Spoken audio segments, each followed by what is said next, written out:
ሰላም ጤና ይስጥልኝ ውድ ተመልካቾች እንዴት ናችሁ? ዘወትር በዚህ ሰዓት ወደ እናንተ የሚቀርበው የጠቅላላ እውቀት ዝግጅታችን ተጀምሯል። ዛሬም ሳይንስ ሙዚየም እንገኛለን። ሳይንስ ሙዚየም እጅግ አስገራሚ እውነታዎች ሳይንስን የምንዳሰስበት የምንመለከትበት ስፍራ ሆኖ አግኝተነዋል። እዛም ደግሞ ያሉትን እያንዳንዱን እውቀቶች በየሳምንቱ ወደ እናንተ ለማቅረብ ይኸው ፕሮግራሞቻችንን ጀምረናል። ዛሬ ደግሞ ስለ ማዳበሪያዎች እናወራለን። ማዳበሪያ ምንድነው? እንዴት ነው የሚሰራው? ለምንድን ነው ማዳበሪያ የምንጠቀመው የሚለውን እናወራለን።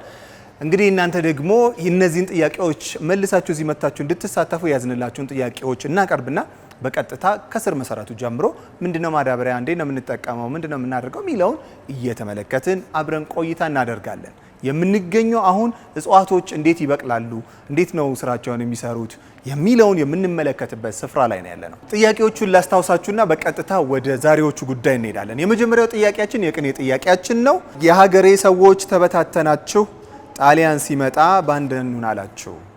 የሀገሬ ሰዎች ተበታተናችሁ ጣሊያን ሲመጣ ባንድ እንሁን አላችሁ። ይህ የቅኔ ጥያቄያችን ነው። በዚህ ቅኔ ላይ ህብረ ቃሉ ማን ነው፣ ሰሙና ወርቁ እነማን ናቸው የሚለውን ከወላጆቻችሁም ጋር ተነጋግራችሁ ትነግሩኛላችሁ። ሁለተኛው ጥያቄያችን 5 ልዩነት የምታወጡበት አሁን የምትመለከቱት ምስል ነው። ተመልከቱትና 5 ልዩነቶችን ወደኛ መልሳችሁ ትልኩልናላችሁ። ወደ መጨረሻው ጥያቄ ደግሞ ስንሄድ በዛሬው ዕለት የምናነሳው ዋነኛው ሀሳባችን የሆነውን ፈርቲላይዘር ወይም ደግሞ ማዳበሪያ ኢንኦርጋኒክ በሆነ መንገድ የመጀመሪያው በላቦራቶሪ ውስጥ በቤት ውስጥ እንዲሰራ ያደረገው ግለሰብ ማን ነው የሚለውን እናንተ በ0993935587 ላይ በቴሌግራም አድራሻችን ብቻ በቡድንም ሆናችሁ በግል ትመልሳላችሁ። ሶስቱንም መልስ ካገኛችሁ ደግሞ እዚህ ሳይንስ ሙዚየም መታችሁ አስገራሚ ሳይንስ እውነታዎችን ቋሚ በሆነው ሙዚየም ውስጥ መታችሁ ትመለከታላችሁ። ወደ ዛሬው ሀሳብ እንግባ።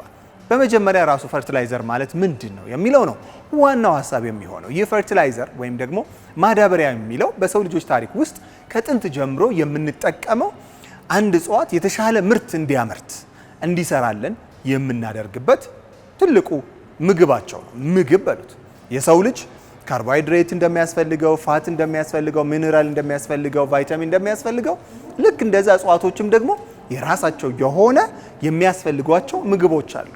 ካሁን በፊት ተነጋግረን እንደነበረው እንደምታውቁት እጽዋቶች ምግባቸውን የሚያዘጋጁት ከመሬት በሚያገኙት ሚነራል ከዛ ደግሞ ውሃ እነሱ እንደባልቀው ወደ ኦክሲጅን እንደሚለውጡት እናውቃለን አይደለ? ወይም ደግሞ በፎርሙላ አንዴ ደግሜ ልንገራችሁ። ፎቶሲንተሲስ በሚባለው ወይም ደግሞ ቅጠሎቻቸው ላይ የሚሰሩት ምግብ ካርቦን ዳይኦክሳይድን ከአትሞስፌር ላይ ይወስዳሉ። ከዛ ደግሞ ከመሬት ውስጥ ደግሞ ውሃን ይወስዳሉ።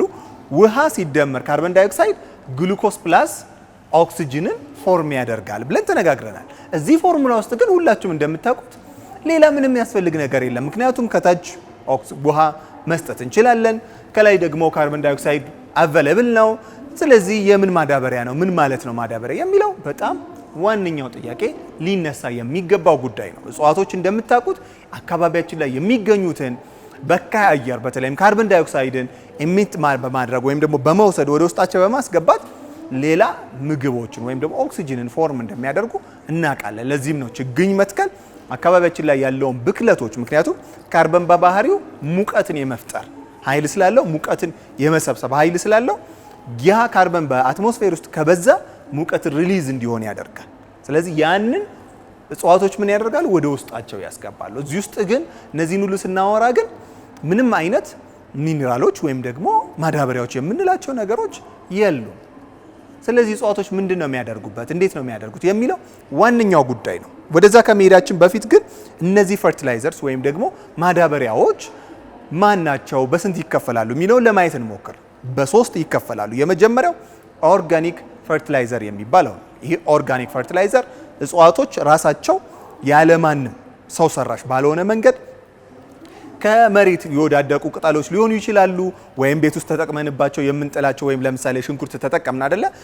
ዌስት የምናደርገውን ፍራፍሬዎቹ ዌስት የምናደርገው ወይም የምናስወግደውን እንደ ማዳበሪያ መንገድ አድርገን ለእጽዋቶች የምንሰጥበት ነው። ከዛም እነሱ እንደ ምግብነት የሚጠቀሙት ኦርጋኒክ ፈርቲላይዘር ወይም ደግሞ ሰው ያልሰራው ተፈጥሯዊ የሆነ ማዳበሪያ አድርገን እናገኘዋለን። ለዚህ ነው እጽዋትን በየቤታችን ከተከልን ወይም አካባቢያችን ካለ እንኮትኩታቸው እናስተካክላቸው የሚባለው ወይም ደግሞ ፍግ የሚባላል አይደለ? ከከብቶች ዳሪ የምናገኘው እነሱን በመጠቀም ምግብን ከዛ እንዲያገኙ የምናደርግበት አንደኛው የማዳበሪያ አይነት ነው። ሁለተኛው ደግሞ ኢንኦርጋኒክ ቅድም ማን የሰራው ብዬ የጠየኳችሁ እሱን ፈርቲላይዘር ደግሞ በተለያዩ መንገዶች የሚሰሩበት በኋላ እናየዋለን። በምን አይነት መንገድ እነዚህ ኢንኦርጋኒክ ማዳበሪያዎች በላቦራቶሪ ውስጥ ወይም በኢንዱስትሪ ውስጥ እንዴት ይሰራል። ኢትዮጵያም በቅርብ እጅግ ግዙፉን የሆነውን ማዳበሪያ ፋብሪካ እንደምትሰራ እናውቃለን አይደል? እነዛ ማዳበሪያዎች ደግሞ እንዴት ነው የሚሰሩ የሚለውን በጥቂቱ ለማውራት እንሞክራለን። እነዛ ኢንኦርጋኒክ ፈርቲላይዘር ይባላሉ። ሶስተኛው ደግሞ ባዮሎጂካል ራሱ ባዮ ፈርቲላይዘር ህይወት ባዮ ማለት ህይወት ነው አይደለ? ባዮ ፈርቲላይዘር የምንለው ደግሞ አለ። ይሄ ቅድም እንደጣለው እንደ ሽንኩርት ወይም ደግሞ ፍራፍሬዎችም አይደለም፣ ወይም ደግሞ እንደ ላቦራቶሪ ውስጥ ወይም ኢንዱስትሪ ውስጥ እንደሚሰራውም አይደለም። ራሱ ህይወት ያላቸው ጉዳዮች እነዛ ማለት እንደ ባክቴሪያዎች፣ ወርምስ ወይም ደግሞ ትላትሎች አይታችሁ ይሆናል። ትላትሎች ተሰርተው በካልቸር ውስጥ ወይም ደግሞ በሚያድጉበት ቦታ ላይ እንደ ማዳበሪያ ተደርገው በየእጽዋቱ ስር ይቀመጣሉ። ስለዚህ ጥቂት ማውራት ይኖርብናል። ማን ናቸው ባዮ ፈርቲላይዘር የሚባሉት? ባዮ ፈርቲላይዘር ማለት እጽዋት እንደምትመለከቱት ምግብን ከታች የሚስቡት ወይም የሚያመጡት በስሮቻቸው አማካኝነት ነው። እዛ መሬት ውስጥ የሚገኘው ጉዳይ ለምሳሌ ሽንኩርትን እንደ ፈርቲላይዘር ስንጠቀመው ኦርጋኒክ ብለን ስንጠቀመው ያን ሽንኩርት በቀጥታ በስሮቻቸው አማካኝነት ወደ ውስጣቸው አይወስዱትም። ስለዚህ ያንን ለመውሰድ እዛ ውስጥ ያለውን ሽንኩርት ውስጥ ያለውን ወይም ደግሞ በላቦራቶሪ ውስጥ የሚሰሩትን ፈርቲላይዘሮች ወይም ማዳበሪያዎች እንድንጠቀማቸው የምናደርግበት ምን አለን? የራሱ የሆነ ምንጠቀምበት የሚመጠጥ ወይም ሊወሰድ የሚችል ፎርም መሆን አለበት። ያን ለማድረግ እነዛ ባክቴሪያዎች ወይም ወርሞች ያንን ነገር ይበሉትና እንደ ዌስት ሲያደርጉ ወይም ደግሞ እንደ ውጋይ ሲያስወጡት እጽዋቶች ሊስቡት የሚችሉት አይነት ፎርም ይኖረዋል። በኋላ እነማን ናቸው የሚለውን ስለምንመለከት ወደዛ ፎርም ይቀይረውና እጽዋቶች እነዛን ነገሮች መምጠጥ ይጀምራሉ። አሁን እዚህ ጋር የሚገኘው አንድን ሀሳብ ላስረዳችሁ ነው በዋነኝነት። አሁን ይሄ ሳይንስ ሙዚየም ስትመጡ እጽዋትን መንከባከብ ትፈልጋላችሁ ወይ ምን ማድረግ ትችላላችሁ የሚለው ቃል የምትገቡበት ስፍራ ነው። እስቲ አንዱን ቃል ልግባ። ለምሳሌ ቋንቋ ስለሚያስመርጠኝ አንዱን ቋንቋ መረጥኩኝ፣ አማርኛና እንግሊዘኛ ስለሆነ። እዚህ ጋር ደግሞ ካሉት ውስጥ በቀላሉ እኔ ማድረግ የምችላቸው ኃይል መቆጠብ ይለኛል። ቆጥባለሁኝ ወይ? እቤት ውስጥ የምንጠቀማቸውን ኃይሎች እንዴት አድርገን ነው የምንጠቀማቸው? ስንተኛ ማጥፋት፣ ያለ አግባብ ኃይልን አለመጠቀም፣ እነዛ እንደ ሀገር ሲመጣ ስንጠቀልለው ምን ያደርገናል? ኃይልን በአግባቡ የምንጠቀምበት ያደርገናል። ልክ እንደዛ አማራጮች ውሃን ሁሉንም ይለና አንደኛው ለምሳሌ ችግኝ መትከል አሁን ዛሬ እያወራንበት ያለነው ማዳበሪያን መጠቀምን እንዴት አድርገን እነዛ ችግኞች ያድጋሉ የሚለውን የሚያካትትልን ይሆናል። ስለዚህ እስቲ አንዱን ብቻ ልምረጥ። ችግኝ መትከል የሚለውን ዲጂታል ፊርማ ላስገባ። ስለዚህ እኔ ችግኝ ለመትከል ቃል ለመግባት ፊርማዬን እዚህ ስፍራ ላይ አስቀምጣለሁ።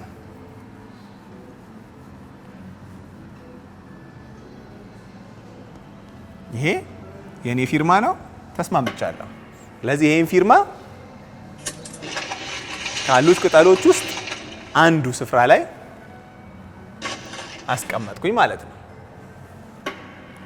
ስለዚህ ችግኞችን ለመትከል እዚህ ሳይንስ ሙዚየም ላይ ስትመጡ የተለያዩ ክንውኖችን እያከናወናችሁ ቃል እየገባችሁ ያንንም እያደረጋችሁ ቆይታ የምታደርጉበት ስፍራ ነው ማለት ነው። ልክ እንደዚሁ እነዚህ ችግኞችን ደግሞ ስንንከባከብ እጽዋቶች በየቤታችን በተለይም ደግሞ እጽዋቶችን ለመትከል ስፍራ የለንም ለምንል ሰዎች በአጭሩ በአዳዲስ ቴክኖሎጂዎች እንዴት ልንጠቀም እንደምንችል እዚህ ስፍራ ላይ እንመለከታለን። አንዱን እስቲ በምሳሌ ላሳያችሁ። ለምሳሌ እንመልከት። እጽዋቶች እንዴት ቤታችን ልንጠቀም ወይም ልንተክላቸው እንችላለን? በእርግጠኝነት እስከ ዛሬ በሰማችሁት እጽዋቶች የሚተከሉት አፈር ውስጥ እንደሆነ ነው የምታምኑት። እዚህ ጋር ግን የማሳያችሁ እጽዋቶች ያለምንም አፈር እንዴት እንደሚበቅሉ ነው። እዩ፣ ተመልከቱ። አሁን የምትመለከቱት ይሄ አፈር ውስጥ የተተከለ አይደለም። ካዲያ እንዴት እጽዋቶች ያለ አፈር ሊያድጉ ይችላሉ ብላችሁ አስባችሁ ታውቃላችሁ? እጽዋት እንደምታውቁት በቅጠሎቻቸው አማካኝነት ምግብን ይሰራሉ። በስሮቻቸው አማካኝነት ደግሞ ከስር ከአፈር ውስጥ ሚኒራልና ውሃን ከአየር ላይ ደግሞ ካርበን ዳይኦክሳይድን ይወስዳሉ። እነዚህ ማዳበሪያዎችስ እንዴት ነው የሚሰሩት የሚለውን እዚህ ውስጥ ላስረዳችሁ ልሞክር። እነዚህ እጽዋቶች የሚያስፈልጓቸው እያንዳንዱ ፈርቲላይዘር ወይም ደግሞ ማዳበሪያዎች በቀጥታ እዚህ ውስጥ ይቀመጥላቸዋል። ስለዚህ እጽዋቶች የሚፈልጉት ነገር እነዛ ሊጠቀሟቸው የሚችሏቸው ብቻ በመሆናቸው በቀጥታ ያንን ወይ በስራቸው ወይ በግንዶቻቸው አማካኝነት ወደ ውስጥ ያስገባሉ። እነዚህ ከስር ወደ ላይ የሚፈልጉትን ነገር የሚወስዱበት ሁለት ዋና ዋና ቱቦዎች ይኖሯቸዋል። እነሱም ዛይለም እና ፎሊም የሚባሉ። ዛይለም ከውስጥ የሚገኝ ሲሆን ከመሬት የሚያገኛቸውን ውሃና ሚኒራሎች፣ ሚኒራል ማለት ቅድም ያልኳቸው ፈርቲላይዘሮች ሊጠቀማቸው የሚፈልጋቸው ነገሮች ነው። እነሱ በቀጥታ ወደ ላይ በውስጠኛው ከግንዱ በውስጠኛው ውስጥ መስመር ልክ እንደ ደማችን ደም መልስ ደም ቅዳ ብለን የምንጠራቸው አሉ አይደለ? ቱቦዎች ልክ እንደዛ በውስጠኛው ዛይለም ውሃና ሚኒራል ወደ ላይ ይወስዳል። በቅጠላቸው አማካኝነት ፎቶሲንተሲስ ከሰሩ በኋላ ወይም በፀሐይ ይሄ ቅጠል ምግብ ከሰራ በኋላ የተሰራው ምግብ ፎሊየም በሚለው በውጭኛው ከግንዱ በውጭኛው ቱቦ ደግሞ ወደ ተለያዩ ስፍራዎች የሚወስድ ይሆናል። ያን የሚወስድበት ዋና ምክንያት እነዛ የተሰሩት ምግብ ምን እንዲሆኑ ስቶር እንዲሆኑ ያደርጋቸዋል። ስለዚህ እነዚህ ቅጠሎች በደንብ ጠንክረው እንዲሰሩ፣ ግንዶቻቸው እንዲሰሩ፣ ፍሬ በጣም ጥሩ አድርገው እንዲያፈሩ የራሳቸው የሆኑ ምኖች አሉ፣ የምንጠቅሳቸው ፈርቲላይዘር አይነቶች አሉ። እነዚህ ቅጠሎች ጠንክረው አካል እንዲኖራቸው ናይትሮጂንን በይበልጥ ይጠቀማሉ። በናይትሮጂን የሚሰሩ ወይም ናይትሮጂን ቤዝ ያደረጉ የፈርቲላይዘር ታይፖችን ይጠቀማሉ። ሁለተኛው ደግሞ ፎስፈረስን ደግሞ የሚጠቀሙት የራሳቸው ሩት ግሮዛቸው ወይም ደግሞ ስራቸው ቅድም ያልኩት ጠንክሮ እንዲበቅልና ብዙ ምግብ ወይም ብዙ ሚኒራል እንዲሰበስብላቸው ያደርግላቸዋል። ስለዚህ እነዚህ ስሮቻቸው እንዲጠነክር ፎስፈረስን የሚጠቀሙ ይሆናል ማለት ነው። ሶስተኛው ደግሞ ፖታሺየም የነዚህ ቅጠሎች ወይም ደግሞ የሚያመርቱት ፍሬዎች ፍሬያማ እንዲሆን እንዲበዛላቸው የሚያደርግ ይሆናል። እዚህ ጋር የምትመለከቱት ጠቅላላ ቱቦዎች፣ እዚህ ጋር የምትመለከቱት መብራት አለ። ይሄ ልክ እንደ ፀሐይ ብርሃን ዋይት ላይት የሚልክ ነው። ፎቶሲንተሲስ በግሪን ከለርስ ሪፍሌክት አድርጎ ፎቶሲንተሲስ የሚሰራበት ክሎሮፊል፣ ክሎሮፕላስት ብለን የምንጠራቸው እጽዋትን ምግብ እንዲሰራ የሚያደርገው ዋነኛው ደግሞ ከዚህ ፀሐይ ልክ እንደ ፀሐይ በቤታችን ብንሰራው ከዚህ ኤልኢዲ ላይት የሚያገኘው የከለር አማራጭ ነው ማለት ነው። ግሪን ሲያገኝ ግሪን በመሆኑ እዚህ ጋር ሪፍሌክት ያደርጋል አይደል? ገጭቶ ይመለሳል አይደል? ስለዚህ እዚህ ቅጠል ላይ ምግብ እንዲሰራ ያደርጋል። ይሄም ክሎሮፕላስት የምንለው ምግብ የምንሰራበት ዋነኛው ኤሌመንት ነው። ስለዚህ የፀሐይ ብርሃንን ቤታችን ውስጥ እንኳን ብንተክል በዚህ አማካኝነት እናገኛለን። ደግሞ ምግብ የሚሰራበት ሚኒራል ደግሞ ለቅጠሉ ለስሩ በምግብነት እናቀብለዋለን ማለት ነው። በአጭሩ ጥቂት ነገር የተማራችሁ ይመስለኛል። ምግብን የሚያዘጋጁት እጽዋቶች ውጭ አፈር ላይ ብቻ ሳይሆን የትም ቦታ ላይ ሆነው ነው። ስለዚህ እናንተ በቤታችሁ እጽዋትን መትከል ትችላላችሁ። ቅድም ቃል በገባነው መሰረት እናንተም እነዚህን ማዘጋጀት ትችላላችሁ። እነዚህ ፈርቲላይዘሮች በሰው ሰራሽ የሚገኙ እንዲሁም በተፈጥሮ የሚገኙ ናቸው። እነዛን ደግሞ በቀላሉ እንዴት እንደሚሰሩ ተመልክተናል። ከወዳደቁ ወይም ደግሞ ተጠቅመንባቸው ከምንጥላቸው ፍራፍሬዎችና ቅጠላቅጠሎች በቀጥታ ወደዚህ ምግብን መስራት እንችላለን። እንዲሁም ደግሞ ኢትዮጵያ በቅርብ እየገነባች በሚገኘው ፈርቲላይዘር ካምፓኒ ደግሞ ኢትዮጵያ ውስጥ የሚገኙ እርሻዎች በጠቅላላ ፈርቲላይዝ እንዲያደርግ የሚመረት ይሆናል። ያ ደግሞ እጽዋቶች ቅድም እንደነገርኳችሁ ቅጠላቸው ምግብ እንዲሰራ እንዲሁም ደግሞ ስሮቻቸው እንዲጠነክር እንዲሁም ደግሞ ፍሬያቸው ጠንካራና ብዙ እንዲሆን ያደርጋል። ነገር ግን ጥቅም ብቻ ሳይሆን በአግባቡ ካልተጠቀምነው እጅግ በጣም የሚጎዱ ደግሞ ነገሮች ይኖሩታል። ውስጡ ኬሚካሎች ስላሉት አግባብነት ባለው መንገድ መጠቀም ይኖርብናል። ያለበለዚያ አፈርን ዳሜጅ ሊያደርግ ወይም ሊያበላሽ ይችላል። የቅኔውን ጥያቄ ለማስታወስ የሀገሬ ሰዎች ተበታተናችሁ፣ ጣሊያን ሲመጣ ባንዳኑን አላችሁ። የሀገሬ ሰዎች ተበታተናችሁ፣ ጣሊያን ሲመጣ ባንዳኑን አላችሁ። የዚህ ቅኔ ህብረ ቃሉ ሰሙና ወርቁ ምንድን ነው? ሁለተኛው ደግሞ ምስሉን ተመልክታችሁ 5 ልዩነቶችን ትልኩልናላችሁ። የመጨረሻውና ሶስተኛው ደግሞ ዛሬ ስለ ማዳበሪያ እያወራን እንገኛለን። በዚያም አማካኝነት ዋና የምንለውን ትልቁ ማዳበሪያ የመጀመሪያውን ኢንኦርጋኒክ የሆነውን የሰራው ግለሰብ ማን ነው? ብዙዎቻችሁ ተምራችሁታል፣ ትመልሱታላችሁና እነዚህ ሶስቱን በቴሌግራም አድራሻችን ከመለሳችሁና መታችሁ ሳይንስ ሙዚየምን መጎብኘት ፍቃድ ካላችሁ ደስተኛ ከሆናችሁ መታችሁ እንድጎበኙ እናደርጋለን። የዛሬውን ቆይታችንን ለመጨረስ ዋና ዋና ሀሳቦችን ሰብሰብ ለማድረግ እንሞክር። እጽዋቶች ኃይልን ወይም ጉልበትን የሚሰሩት በአካባቢያቸው ከሚገኙ ሚኒራሎች ወይም ደግሞ ንጥረ ነገሮች አማካኝነት ነው። አንድ አካባቢ ላይ ሽንኩርት የሚበላ በጣም ብዙ ሰው ቢኖር ያ ሽንኩርት ቶሎ ያልቃል። ልክ እንደዛ አንድ ስፍራ ላይ አንድ አይነት እጽዋት ከተተከለ የሚጠቀመው ሚኒራል ወይም ደግሞ ንጥረ ነገር አንድ አይነት ከሆነ እዛ መሬት ላይ ያለው ንጥረ ነገር በአፋጣኝ ያልቃል። ስለዚህ ለግብርና የምንጠቀማቸው መሬቶች በይበልጥም አንድ አይነትና ተመሳሳይ እጽዋቶችን ስለምንጠቀም እዛ አካባቢ ያለው ሚኒራል እጅግ ረጅም ጊዜ ለግብርና ስንጠቀመው እያለቀ ይሄዳል። ስለዚህ አዲስ ምግብ ለነዛ እጽዋቶች ያስፈልጋል። ያ ጉዳይ ምን ይባላል? ፈርቲላይዘር ወይም ደግሞ ማዳበሪያ ይባላል። ያ ማዳበሪያ በምን አይነት መንገድ ይገኛል? የመጀመሪያው በተፈጥሮ እነዛ ቅጠሎች የወዳደቁት ወይም ደግሞ ፍግ ብለን የምናመጣቸው ተፈጥሯዊ የሆኑ ወይም ደግሞ በላብራቶሪ ውስጥ ኢንኦርጋኒክ ብለን የምንሰራቸው ኢትዮጵያውን ተክላ በጣም በትልቁ ለአፍሪካውያን ሙሉ ሊረዳ የሚችለው ትልልቅ ማዳበሪያዎች የምንሰራበት አሞኒያ ብለን ዩሪያ ብለን የምንጠራቸው የማዳበሪያ አይነቶች የሚሰሩበት ትልልቅ ፋብሪካዎች። ሶስተኛው ደግሞ ባዮ ፈርቲላይዘር የምንለው ህይወት ያላቸው ባክቴሪያዎችና ወርሞች ወይም ትላትሎች እዛ አካባቢ ያለውን ምግብ እጽዋቶች ሊመጡት በሚችለው መንገድ የሚቀይሩልን ሆኖ አግኝተነዋል። ቅድም እንዳየነው እጽዋትን መሬት ላይም ወይም ደግሞ በቤታችን ቨርቲካል ፋርሚንግ በሚባለው አይነት ኮንዶሚኒየም ላይ የሚኖሩ ሰዎችም በተለያየ መንገድ እጽዋትን ቤታቸው ሊተክሉና ለምግብነት ሊጠቀሙበት እንደሚችሉ ተመልክተናል።